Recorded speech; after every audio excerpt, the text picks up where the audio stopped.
Well, do we have all day?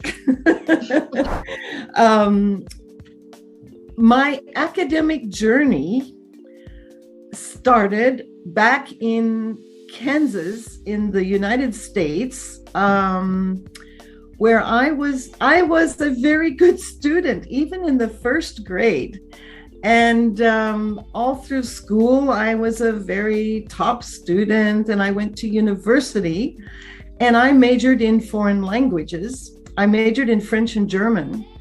And as a language major at my university, we had the opportunity to study abroad. So I went to Quebec in Canada to work on my French when I was, I think it was between second and third year. And then I also spent an academic year abroad in Germany, where I was an international student. So that part of my undergraduate education strongly affects how I teach students here, or in that experience of being a foreign student in Quebec. Well, that was more of a language program, actually. And then an international foreign student as a fully registered student competing with German students in Germany. And then later, actually, as part of my graduate work, and I was a student there at Sciences Po and at another institution, IAP, l'Institut International d'Administration Publique. And I have been a student myself as a foreigner using a foreign language. And so I bring that background to understanding how NU students are working in English as a foreign or second language. So that gives me, I guess you could say, special insight to how it is to have to write papers and listen to lectures and read material and digest it as an international student, as a non-native user of that language. So I studied in French and German. I speak many other languages. In the process of my life, which is another story, I've learned Korean and Arabic, and I've picked up Spanish because it's easy to pick it up if you are a French speaker. And originally, way back when, before I even went to high school, I studied Latin. My mother had been a Latin teacher, so I had 2 years of Latin. So I'm familiar with a lot of different languages. And now I'm working on Russian and Kazakh. I'm not working as much on my Kazakh right now, but I feel that I need the Russian. And also another piece of my life, but it led me into contact with the deaf world. So I was a sign language interpreter for 11 years for a deaf Polish actor in Hollywood. So I also have the experience of being an interpreter and paying this was even before I went to graduate school, before I got my PhD in linguistics. So I have a lot of linguistic background, or let's say language background. And that's another long story, but that eventually led me to do my degree in linguistics. But anyway, so that background of international language contact informs my teaching and the way I try to support my students.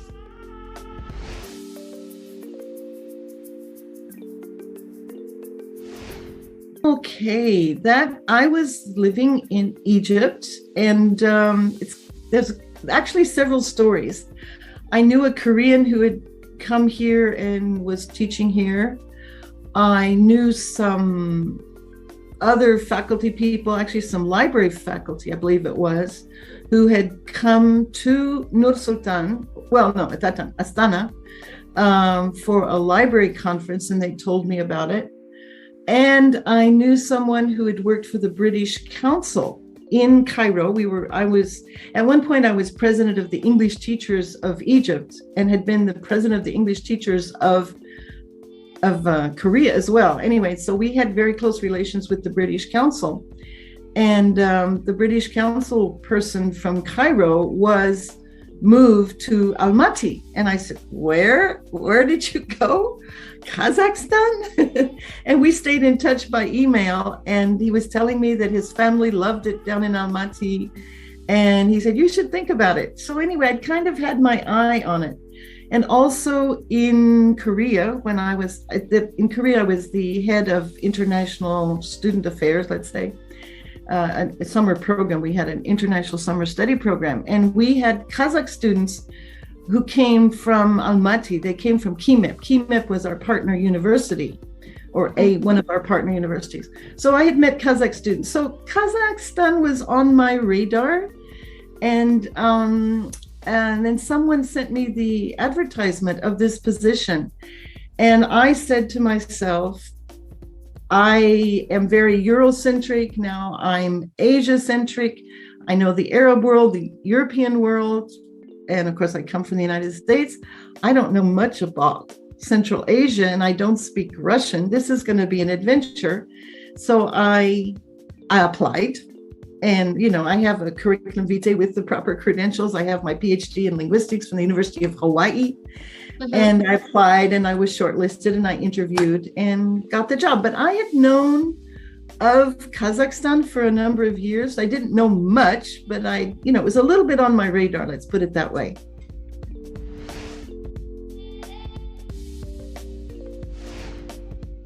Oh, that's a deep question. That's a good question. I would say, okay, I think I don't have time to get into the whole educational system of 3 or 4 countries. Yes. But there are certain characteristics. For example, in South Korea, that's where there's the most striking difference. When I taught in Egypt, I was teaching at the American University in Cairo. So you could say that the model is not that different from what we have at Nazarbayev, because we have a lot of American partner universities. But the thing is, in South Korea,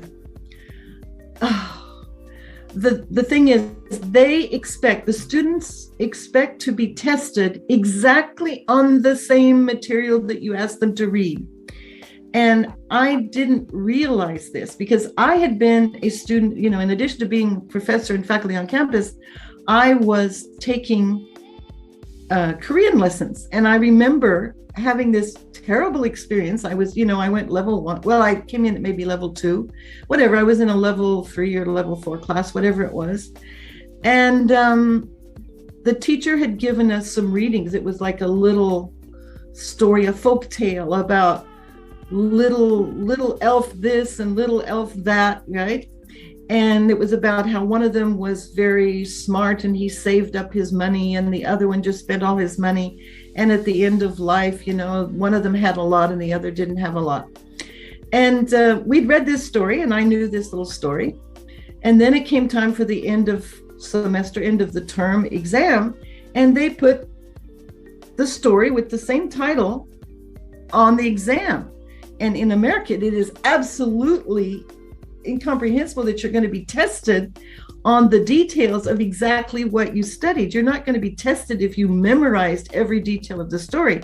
You're going to be tested on what is the motivation or what was the author trying to say. But you weren't going to be, I was never trained to memorize a text and to, regurgitate the text to the teacher. So I spent the time, we had this reading exam, and I read, okay, so they must have changed something. So the good guy became the bad guy, and the bad guy became the good guy. And I read and read, and I was reading and reading. And it was designed to be a quick, 5-minute test, but I was like reading, what did they change? What did they change? Let's see. In the original story, he was a good guy, but is he the bad guy here? And I was having all this trouble. And all my classmates, almost all of them, were Japanese. And the Japanese were used to this same kind of test. So they said, oh yeah, we know this story. Tick, tick, tick, tick. And they answered it like this. I said, how could they answer so fast? You have to check. And I practically failed this exam because I took too much time, and I was trying to figure out where was the trick, what did they change? And I'll never forget that experience. And then maybe 2 or 3 years later, I was teaching online. And there was an online class. It wasn't because of the pandemic. I was teaching online because it was an online course. It was a conversation class to all of Korea, and people that were not living in Seoul could log on. And we had studied, sample texts and everything. And I think this was a midterm. So we had 8 sample texts. And I created a simulated conversation where they had to fill in the correct answers. But of course, I didn't use any of our original 8 texts. I created my own text that would be based on the model, but not the exact text we'd had. And as soon as this test came out, they started getting calls, like hundreds of calls from all over Korea. What is this? What is this? This isn't a test. What is this test? We haven't had this text. And then they called me, I had to be monitoring, and they called me and they said, the students are complaining that it's not the text that they were taught. And I said, of course it's not the text they were taught. You don't test the text you were taught. And so there was this huge difference between, and, like I had been, you could say, a victim, or I had had the experience of being given the same text, and I was so unprepared to be tested on the same text that I thought there was a trick. And I didn't realize this. Nobody told me that we were being tested on the same text. So basically, what I'm saying is that the Korean system is strongly based on memorization, and students expect to memorize and give it back to the teacher, and it has to be given back in exactly the same form. And I have many, many, many, many, many experiences. I taught in Korea for 12 years. So I have over these 12 years, I have accumulated many experiences where the Korean system is based on a lot of memorization and giving back the exact same, text or interpretation or etc. Whereas the American system in general, I would say more of a Western system, is based on you use one text as your model to learn certain principles, and you need to apply those principles to other texts, right? And you need to think, as we always say, you need to think critically. You need to use these principles and apply them to new situations. You don't memorize a text and then repeat this text in an exam.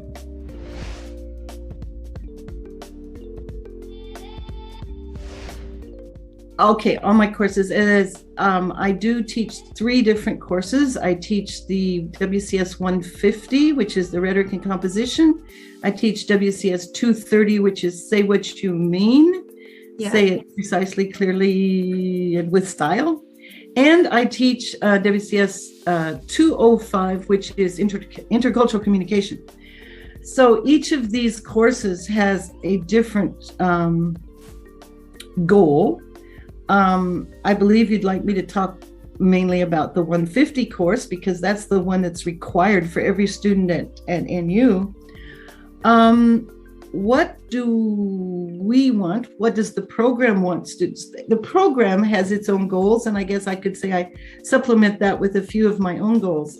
The program obviously wants students to know the rules, the conventions, as we say, of academic writing, so that you know how to integrate research materials into theses that are your own ideas.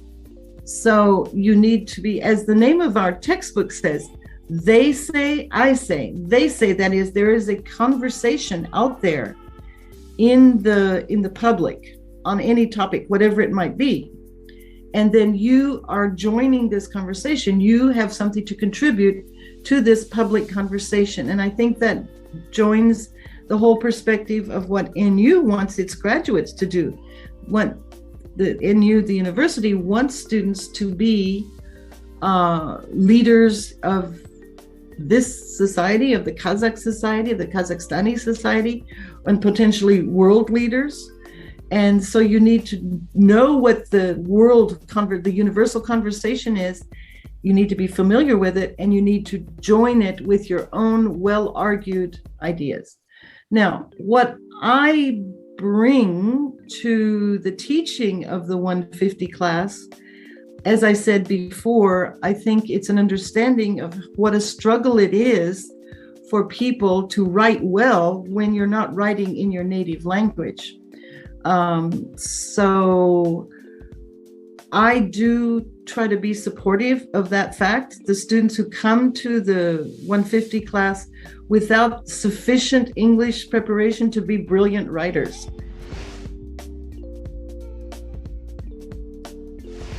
It's tough. It's not that easy to get an A in 150. And I would say the main problem. The students who sail through 150, I mean, the ones who manage to get in the upper tier of grades, whether it's an A minus or a full A. A full A is really hard, but it's somewhat easier, of course, to get an A minus. They're the ones who come with good language skills. So if you come to the 150 or you enter NU without having excellent English language skills, you need to start working on your English right away. And what can you do to work on your English? If I ask students in every country where I've ever lived and where I've ever taught, or any person that I've ever spoken to who has superior English, the answer is always the same. Either I read lots of English books, I listened to English music and memorized songs, or I watched lots of movies, whatever kind of movie it is, with or without subtitles. So to be superior in your English language skills, you need to do something beyond book learning and school learning, films, books, songs, whatever, and read. And I specifically tell students in my classes, when you read, we have something in linguistics which we call input flood. You need to flood yourself with input in the language. And I've done that in French, specifically French. French is my best foreign language. And I used to read when I was a student in France, when I lived in France, I used to read, magazines, whatever, the equivalent of Time magazine or something is called L'Express. And would read it, but I would read it not only for the content and the information, but also for the language structure. So you need to read with an active mind, as we say, mindful reading.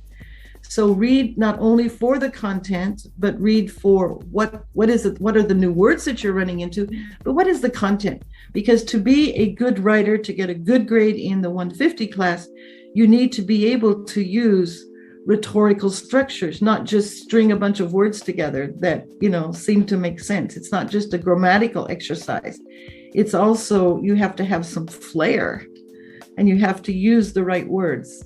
So the students that have the most problems in 150 are those that have grammatical problems and who have weak vocabulary. So it's really important to build up your rich vocabulary. And you do that by reading or by listening to films, by having a wide variety of a large repertoire of vocabulary that you can draw on. But in order to get a good grade in 150, work on your vocabulary. The grammar is important, but most students come with a reasonable command of grammar. But I would say it's the lack of good vocabulary that keeps them from getting excellent scores.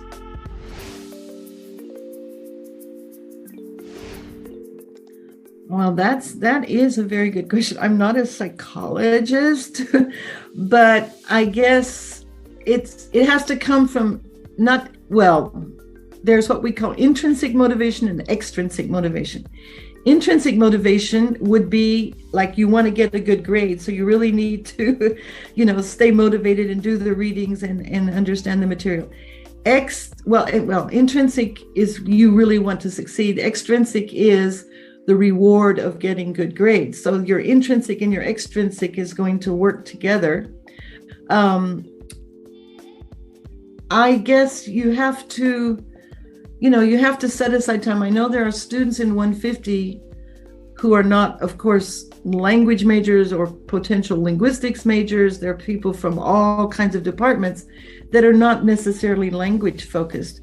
I would say just maybe try to compartmentalize the time you spend on 150. We try to give you interesting readings that are thought-provoking. Just put your head into a different space where you say, I'm here to learn about life. I'm here to learn about, learn things that published scholars, great thinkers have thought about.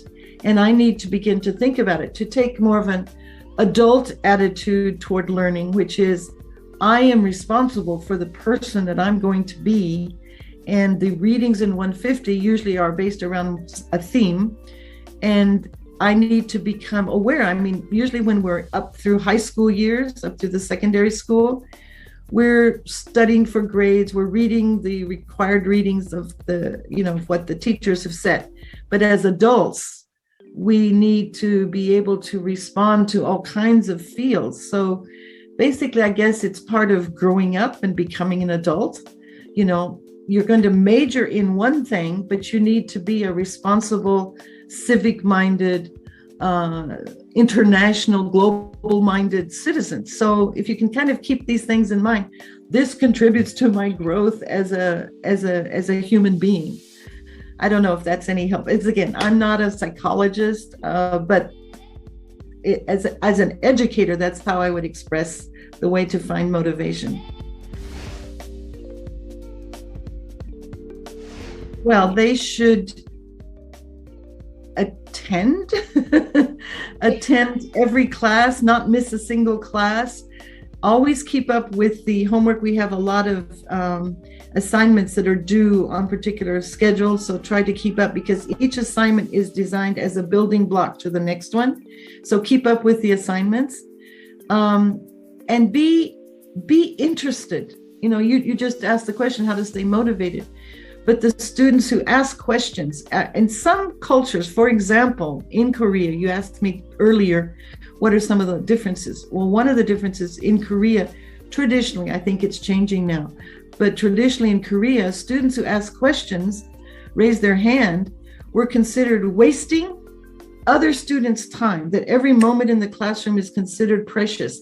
And a student who asks a question and diverts the teacher's talking time is wasting the other students' time. But that's not at all how I consider it. A student who asks a question is a very good student, even if, you know, as we say, there is no such thing as a stupid question. If one student has a question, even if they formulate it, probably 2 or 3 or maybe many more students have the same question. They were just too shy to ask, or they didn't know how to ask the question. So be an active student, ask questions. And if I ask questions to the class, respond, you know, try to come up with answers. And I find in the online mode, in a way, I get more responses because I have the whole screen with everybody's face there and their name. And I call on people, and I have, in most classes, there are 4 or 5 active students and others that are not so active. But the online format actually facilitates students asking questions and, you know, being the catalyst for other students to ask their own questions. I don't know if I came up with 3, but anyway, be active, stay on target, stay on time, be active, participate, ask questions, always ask questions if you're not sure.